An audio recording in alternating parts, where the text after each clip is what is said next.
Le trésorier s'occupe particulièrement des subventions.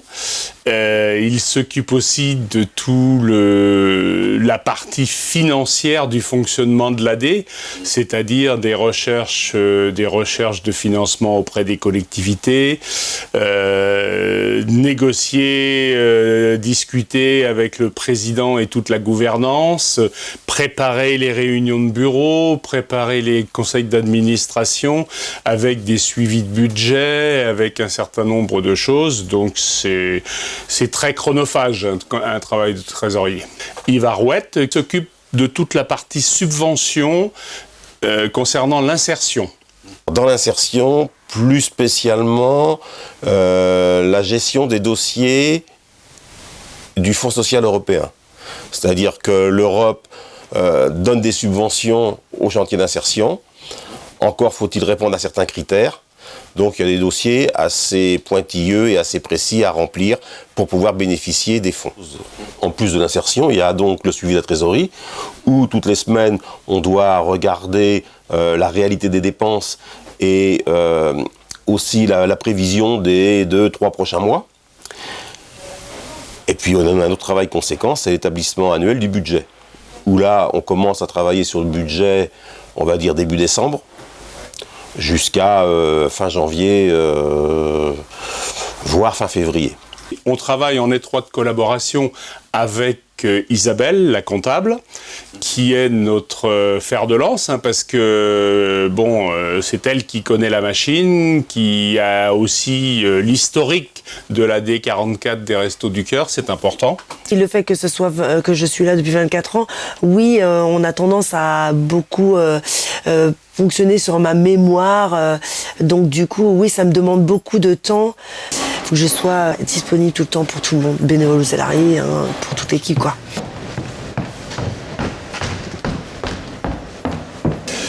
Et puis à côté de ça, on a le service gestion. Donc le service gestion, c'est beaucoup de bénévoles.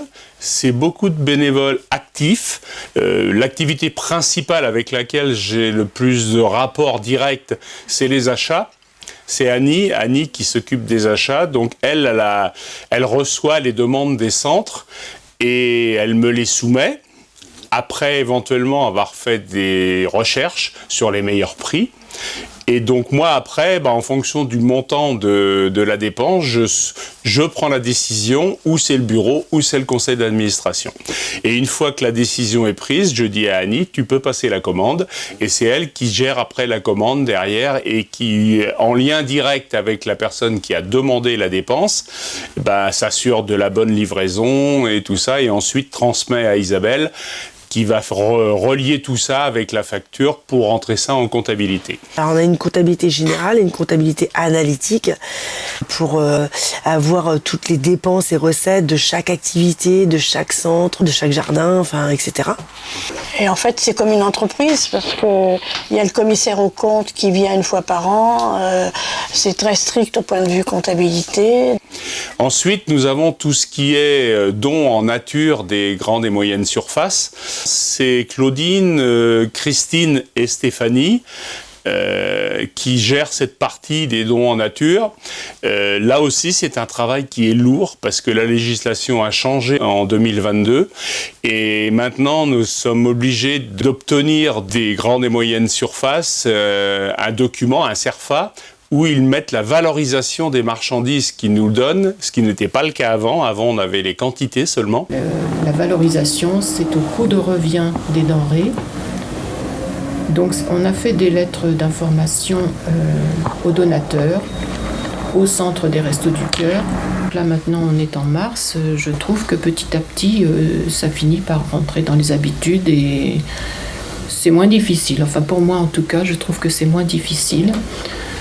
Et il y a eu quand même un côté positif dans toutes ces démarches, c'est que moi je suis contente d'avoir pu parler avec certains donateurs au téléphone.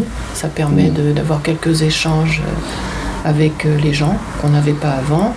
Ça permet aussi d'avoir des échanges avec les responsables de centre, les référents. Autrement, il y a tout l'aspect don financier, hein, tous les particuliers, toutes les entreprises qui nous font des dons. Là, c'est Véronique qui gère ça. On a un logiciel qui s'appelle Don AD, qu'elle utilise et qui est en lien direct avec la comptabilité. Donc, elle reçoit les dons, elle les enregistre et elle adresse aux donateurs des attestations fiscales qui leur permettent de bénéficier d'une réduction d'impôt. Autre aspect du service gestion, c'est les personnes qui gèrent les abandons de frais. En ce qui concerne les frais de déplacement des bénévoles du domicile à leur lieu de bénévolat, donc là, ils peuvent abandonner le remboursement de ces frais à titre de don au profit des Restos du Cœur. On travaille sur les abandons de frais et donc cette année, ça a été particulièrement difficile avec l'alignement du barème des bénévoles au barème des salariés. Donc, ce qui complexifie énormément la tâche, puisqu'avant c'était un barème unique, donc on pouvait standardiser les abandons de frais, que là ça nous a contraints à appliquer un tarif individuel, puisqu'on tient compte de la puissance fiscale des véhicules. Ce qui fait que ça a changé beaucoup de choses pour les bénévoles parce qu'on a quasiment doublé les abandons de frais au sein de l'AD. On avait à peu près 250 000 euros d'abandons de frais chaque année et maintenant on approche les 500 000 euros. Ça fait à peu près pas loin de 900 demandes à gérer. Donc il faut contrôler les kilomètres, il faut contrôler les présences, il y a un gros travail de bureau à faire là-dessus. Et ensuite, rentrer ça dans le logiciel Don AD et puis que ça soit ensuite transmis à la comptabilité. Reste toujours le problème des bénévoles qui ne sont pas imposables, mais là c'est pas de mon ressort et c'est du ressort gouvernemental qui a été questionné déjà par notre président national sur ce sujet. Ça c'est l'aspect pour Gilles et Marie-Claire, l'aspect principal, mais il gère aussi tout l'aspect subvention. Alors, pas les subventions des grosses communes et des collectivités locales, ça c'est de mon ressort, mais toutes les subventions des petites communes. Oui, 180 de mairies qui donnent subventions. Donc pour un total de 98 700 par an. On a un gros travail de prospection financière à faire parce que on s'est aperçu qu'il y a beaucoup de communes qui ne donnent pas encore ou qui ne donnent pas beaucoup. Donc il faut qu'on travaille, il faut qu'on essaye de les convaincre en leur démontrant qu'il y a beaucoup de personnes accueillies dans leur commune et qu'on a besoin d'aide. On leur envoie aussi des notes d'information à chaque mairie, savoir combien il y a de bénéficiaires et combien ça coûte par an. À raison de 137 € que l'on compte pour chaque bénéficiaire. Donc là, on calcule la somme et donc on leur envoie cette information qui pour, je pense, les mairies sont importantes pour au moins justifier des demandes de subvention. Les assurances, c'est Christine et Stéphanie.